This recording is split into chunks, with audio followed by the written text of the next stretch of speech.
Halo anak-anak, selamat berjumpa kembali di video tutorial materi pembelajaran Spreadsheet. Pada kesempatan kali ini, saya akan membahas tentang tugas mandiri yang kedua, yang membahas tentang fungsi statistik. Nah, untuk soal sudah saya share di grup dan di blog kelas Mega, jadi silakan dibuka. Nah, untuk mengerjakan soal ini, seperti biasa, anak-anak harus mengaktifkan dulu Excel pada masing-masing komputer.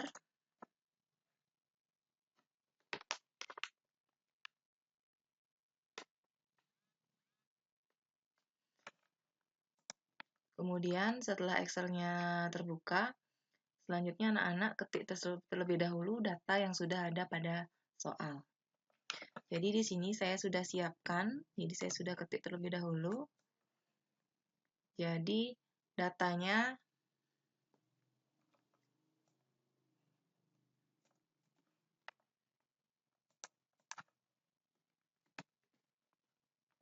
data UD Sri Rejeki. Kalau pada soal itu laporan penjualan beras merah, ini saya buat laporan penjualan gula pasir. Kemudian data yang diminta adalah nomor, bulan, kemudian jumlah terjual, kemudian harga jual, omset per bulan, PPh final, kemudian penjualan setelah pajak. Nah, data ini diminta data selama tahun 2019. Jadi seperti biasa kita ketik terlebih dahulu datanya. Yang pertama nomor kita buat otomatis saja. Nah, kita ketik 1, 2, kemudian ini kita tarik sampai nomor 12. Karena dalam satu tahun ada 12 bulan. Untuk bulannya juga sama. Di sini kita ketik dulu bulan pertama, Januari. Untuk bulan selanjutnya kita tidak usah ngetik lagi, jadi ini tinggal kita tarik. Dia otomatis sampai bulan Desember. Nah, setelah ini kita rapikan dulu kolomnya. Ini kolom sel yang tulisannya atau isinya tidak jelas atau terpotong. Ini kita atur dulu dengan wrap text supaya tulisan yang ada di sel ini terlihat jelas semua. Kita atur lagi.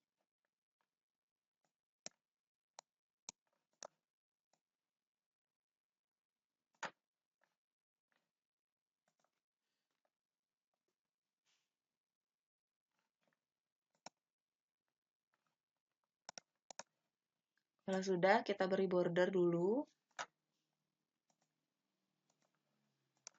Setelah ini, untuk judul, kita merge cell center.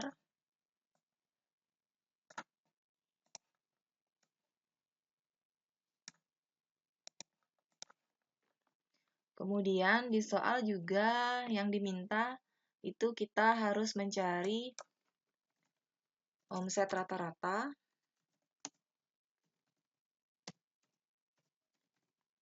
Kemudian, rata-rata tertinggi, omset tertinggi, kemudian omset terendah. Nah, ini kita merge cell sampai harga jual.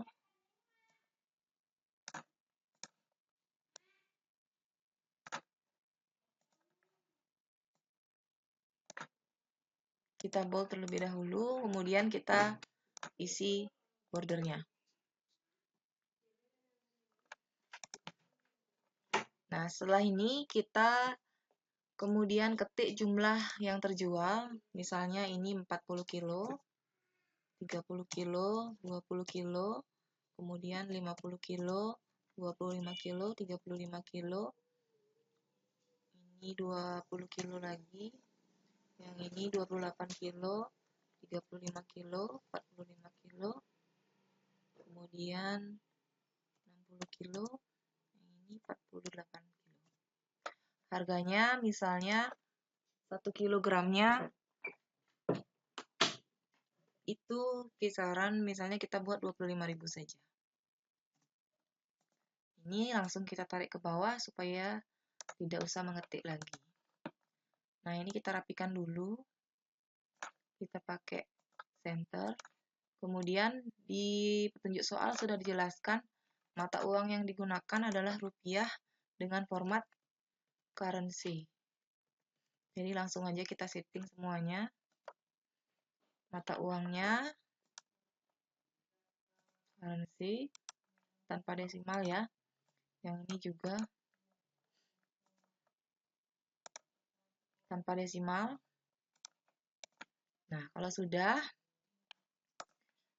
seperti ini, selanjutnya kita mengisi kolom omset, PPh final, penjualan setelah pajak, omset rata-rata, omset tertinggi, dan omset terendah. Untuk isian kolom omset, PPh final, dan penjualan setelah pajak, ini kita isi dengan fungsi matematika yang sudah kita pelajari minggu lalu. Jadi, pertama kita cari omset, rumusnya adalah sama dengan, jadi jumlah terjual, jadi sel C5 dikali dengan sel D5, yaitu harga per kilonya. Kemudian kita enter. Setelah ini kita tarik rumusnya ke bawah supaya otomatis terformat sampai dengan sel E16. Kemudian untuk PPh final itu digunakan juga rumus matematika sama dengan PPh final ini diperoleh dari omset dikali dengan 0,5%. Jadi omset pada sel E1, E5 dikali dengan 0,5%, kemudian enter. Nah, ini kita tarik lagi sampai ke sel F16. Kemudian penjualan setelah pajak masih menggunakan rumus matematika, yaitu omset dikurangi dengan PPh yang sudah dipotong. Sama dengan omset pada sel E5 dikurangi dengan PPh final pada sel F5. Kita enter, kita tarik lagi ke bawah. Nah, setelah omset, PPh final, dan penjualan setelah pajak muncul, sekarang kita cari omset rata-rata pada tahun 2019, kemudian omset tertinggi dan omset terendah. Nah, untuk mengerjakan ini, maka digunakan rumus statistika. Jadi, rumus yang pertama yaitu rumus average atau rata-rata. Jadi, rumus ini adalah, atau fungsi ini adalah fungsi Microsoft Excel yang digunakan untuk menghitung rata-rata dari sekelompok nilai. Jadi ini adalah kelompok nilai. Nah, sekarang kita hitung. Rumusnya adalah sama dengan, kita cari dulu range, rumusnya, average. Ini bisa diketik atau bisa digunakan yang sudah muncul di sini ya. Microsoft Excel sudah menyediakan, jadi kita bisa klik 2 kali. Kemudian muncul tanda panah buka. Setelah ini baru kita blok range-nya. Beri kurung tutup, kemudian enter. Nah, yang ini nggak usah. Kemudian ini sudah muncul rata-rata omset selama tahun 2019. Jadi rumusnya ini. Sama dengan average, kemudian kita beri range E5 sampai E16.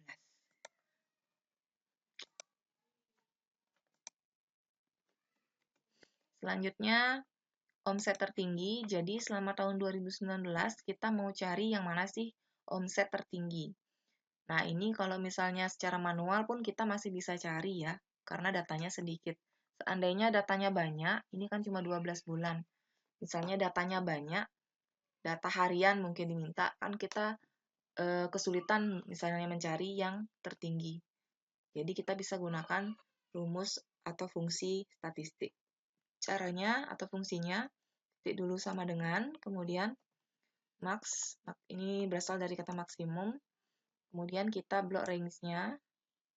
Ingat ya, yang diblok hanya sampai sel 16. Sel E16. Kemudian kita beri kurung tutup, kita enter. Nah, sudah muncul otomatis. Jadi selama tahun 2019, omset tertinggi itu ada di bulan November sebesar 1.500.000. Dan rumusnya adalah max, kemudian dalam kurung range data yang kita cari nilai tertingginya.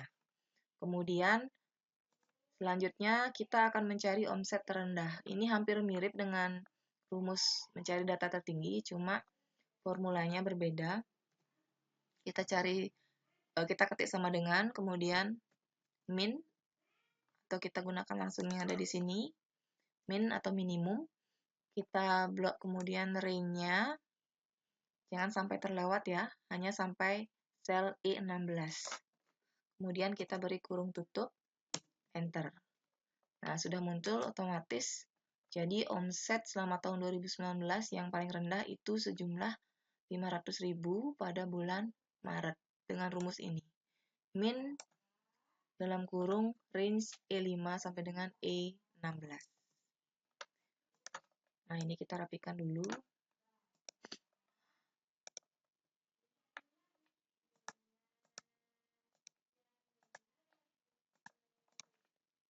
Nah, kalau sudah, ini sudah jadi datanya. Jadi, dalam rumus statistik, seperti materi yang sudah saya bahas, ada 3, yaitu rumus atau fungsi average, kemudian fungsi max, dan fungsi min. Fungsi average ini berfungsi untuk mencari rata-rata dalam sekelompok nilai. Jadi, kelompok nilainya ini adalah omset selama 1 tahun. Kemudian, kalau fungsi max atau maksimum ini adalah fungsi untuk menentukan nilai tertinggi atau angka maksimum dari sekelompok nilai. Jadi pada kelompok omset tahun 2019 nilai tertinggi sebesar 1.500.000.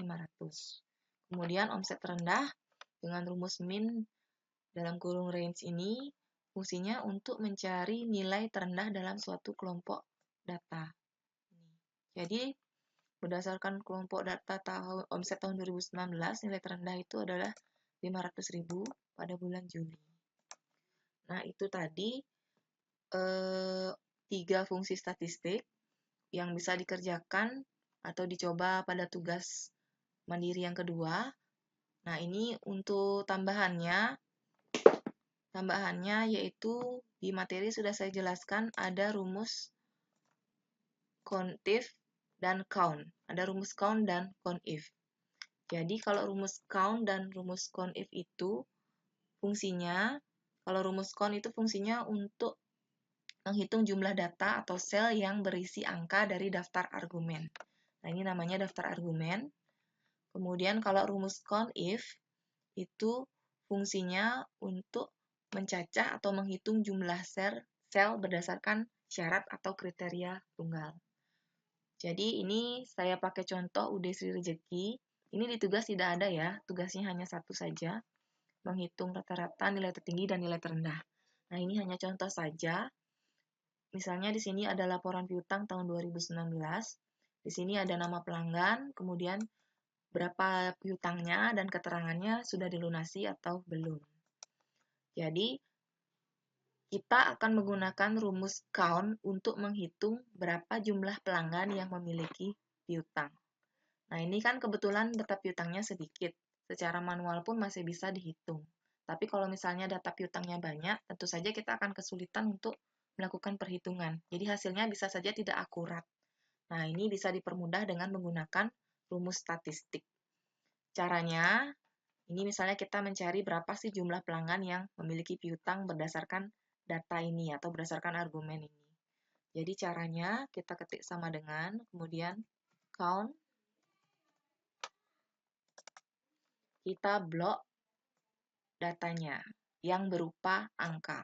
Jadi kalau rumus count ini khusus untuk data yang berupa angka. Jadi selnya harus memiliki nilai numerik ya. Kemudian setelah diketik dan diblok selnya, ringnya, kita enter. Jadi di sini ada 9 pelanggan yang memiliki piutang. 1, 2, 3, 4, 5, 6, 7, 8, 9. Jadi rumusnya adalah count dalam kurung range-nya. Kemudian, kalau misalnya kenapa sih ini kita tidak menggunakan nama pelanggan? Nah, itu dia karakteristik rumus count, dia hanya bisa menghitung banyak sel yang karakternya berupa angka. Kalau mau coba, misalnya kita coba menggunakan range nama pelanggan. Ini kita ganti, yang awalnya jumlah piutang kita ganti jadi nama pelanggan. Nah, ini tidak akan muncul datanya. Jadi rumus count ini hanya bisa melakukan perhitungan pada range yang selnya bernilai numerik atau angka.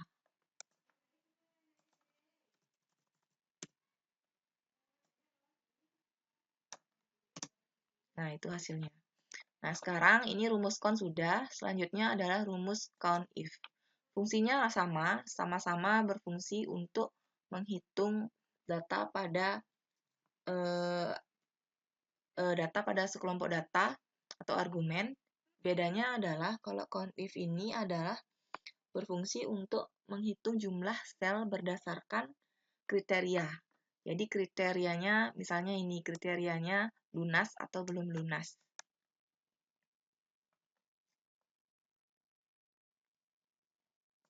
Misalnya kita isi belum lunas.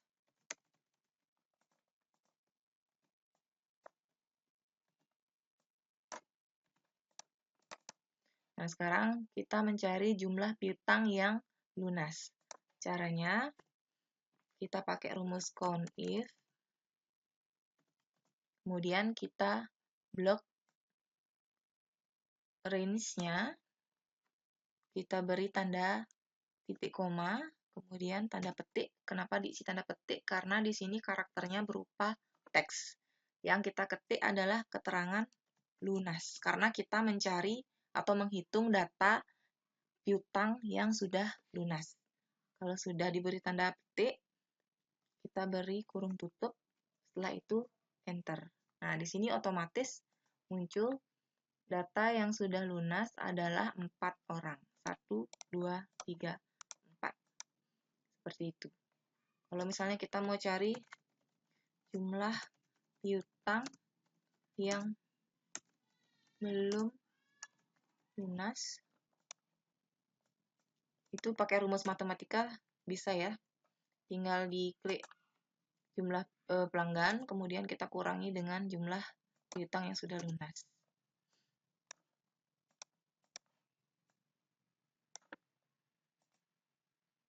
Nah, jadi seperti itu rumus statistik yang sudah kita pelajari hari ini. Jadi ada rumus average, max, min, kemudian ada juga fungsi count dan count if. Nah, jadi demikian anak-anak pemaparan saya mengenai bagaimana cara menggunakan kelima fungsi statistik.